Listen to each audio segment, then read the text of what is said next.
Oh, so today's project had a big stack of projects for today, and well, life happened, so we're going to focus on this antique set of sewing machine drawers. And the bottom one's sticking a little bit, giving me some attitude, but nothing that some sandpaper and some oil can't fix. So we're going to start with setting our drawers aside and trying to clean off the dust, the spider webs, the spider carcasses. This got a little nasty sitting in the shop waiting to be a project for a video. And now I'm using Crud Cutter. That's what I have out in the shop. It does a really good job of just kind of getting the oils and stuff off of projects. And then once I wipe it down, you can see it gets gross, but then I always go back with water because you want to make sure that you rinse it off and you don't leave anything that's going to have a residue and maybe make your paint not stick the way you had expected it to.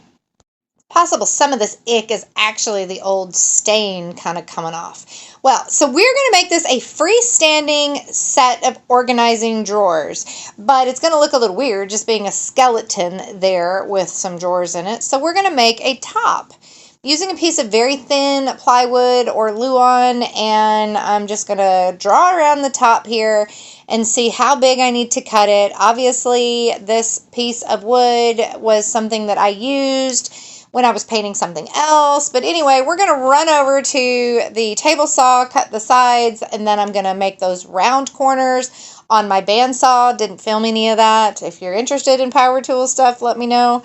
But I am just now using a block, sandpaper block, to kind of get rid of some of that fraying. If you've used Luan, you know that it gets these little splintery things on the side. So I just want it to be smooth. Once I'm satisfied with it, then we move on to the next step. I'm using Waverly wax in the color Antique. I'm going to cheat a little bit here, and I'm just going to spray my wood. You can also put it in a bowl, add some water, thin it down that way. But I'm going to try to do it. It's kind of like, you know, the one-pan dinner where you just put it all in the pan together. That's what I'm doing here. I'm just going to go ahead and mix my water and my wax on the board. And the goal is to make a stain. I want to make it so that when I paint, I'm going to paint it. When I paint and distress it back, it's not going to come back to that real pale color that wood was to start with, but that it'll have a little bit darker color and look more like the frame that we're getting ready to put it on. So I'm going to do the sides. I do the other side. I don't bother getting that design off of it. That was the outline of the little piece that I painted. It was in a prior video. If you follow me, you might recognize it. And then I am going to use my Brad Naylor stapler from Harbor Freight, and I'm going to attach this top on there. I didn't make any overhang. I just made it exactly the same size because I didn't want to have to worry about routering the edges or anything. And I'm going to put some little nails on each side to make sure that it doesn't shift. And then I'll go around and secure it very tightly. I want to make sure if somebody was to pick it up by the top or whatever, that it wasn't going to pull it off. So yeah, it gets a pretty good set of nails in there. It's not going anywhere. Beautiful. I know it's not as dark. You can keep adding the wax, you know, until it gets that dark. All right, so whoa, wait a minute. Apparently, I forgot to film the making of my Sweet Pickins milk paint in the color Basil. It comes in a powder form. You're going to mix equal parts powder to water, and you're going to stir it really well. I just use a fork. That's what you saw. It's just an old fork. And then you're going to let it sit for a few minutes, anywhere, you know, like 5 to 30 minutes. It'll just continue to get a little bit thicker. And then I will begin putting it on. You can see here I'm using a Debbie's Design Diary brush. This is a wonderful brush. It makes short order, this little guy. And I'm just going to give everything an overall paint job.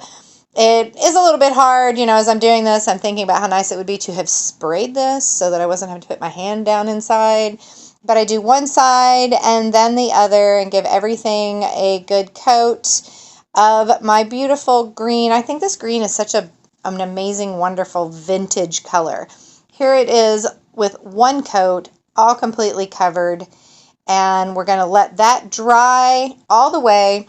When I go in for the second coat, I flip it upside down because you can see there were places I didn't get with the first coat. So this gives me an opportunity to get down in there and cover all those places that I missed. But it's okay. They're only going to have the one coat, but the gist of it will, it's still going to be that green, beautiful color.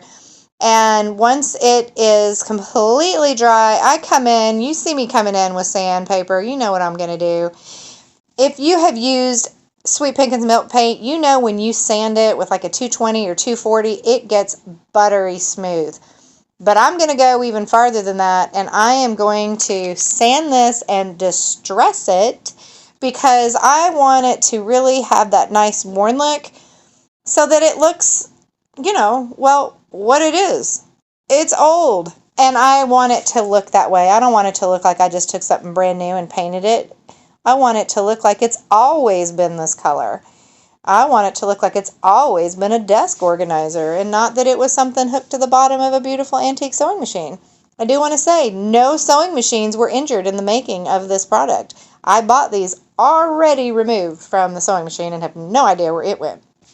So here I am. Yep, you see I got my gloves. I'm using Sweet Pickins oil wax, try that again. Sweet Pickins oil wax in the color dark. And I thought I was going to be sly and not use a bowl, and I was just going to add it right there. But I finally kind of got a little sense and using some of my repurposed trash. This is from a microwave meal, but I saved them all because they make perfect bowls for this kind of stuff so that you can dispose of them when you're finished. You don't have to be quite so worried about washing them out. I usually do, actually, to be honest, wash them out several times before I finally will throw them in the recycle bin. But anyway, I've covered everything, and now I'm using an old sweatshirt that was holey and thrown in the rag box to wipe off that excess. And I kind of go in the same order. Whoa, I don't want to get that side dirty. I'm going to go in the same order that I went so that by the time I get back up to one side to wipe it off, the side that I last painted or put the wax on will be ready to have it wiped off. So you can see it just kind of deepens that color. It helps to contribute to that old look that I'm going for and make it look like it's just been this way forever. It will dry a lot lighter than it looks right now, though. All right, so I'm adding that oil wax to the drawers. It's not really going to do too much, but it's just going to kind of help settle into any places that looked a little worn. Maybe the finish was a little uneven. So I'm just going to add it on there and wipe it off. And again, it just richens that original color. But it needed something else. It needed feet.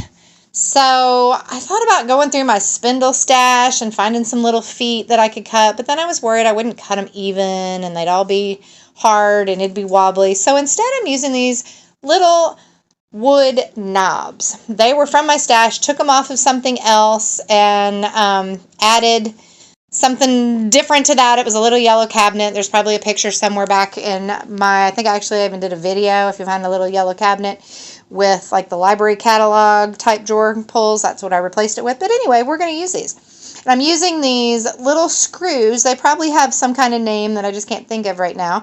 Got them from Amazon. But it has a fine screw on one end and then more like a wood screw on the other. The fine screw I put in the end of each one of these, just like it normally would if I were attaching it onto a piece. And then I stuck it down in this piece of styrofoam that's just left from something that was shipped to us. And I'm painting it with the same paint that I painted the rest of it. I didn't want the legs or feet or whatever, my knobs, to be the focal point, so I painted them the same color so they kind of blend in. All right, so my little idea, I think I over sanded on the top, or I didn't seal in my wax, but it's still lighter than the drawers, significantly.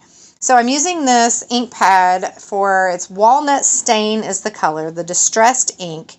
And it is perfect. And I am sorry, my camera is doing that weird autofocus thing. Sorry about that. I know it drives some of you nuts. Trying to fix it.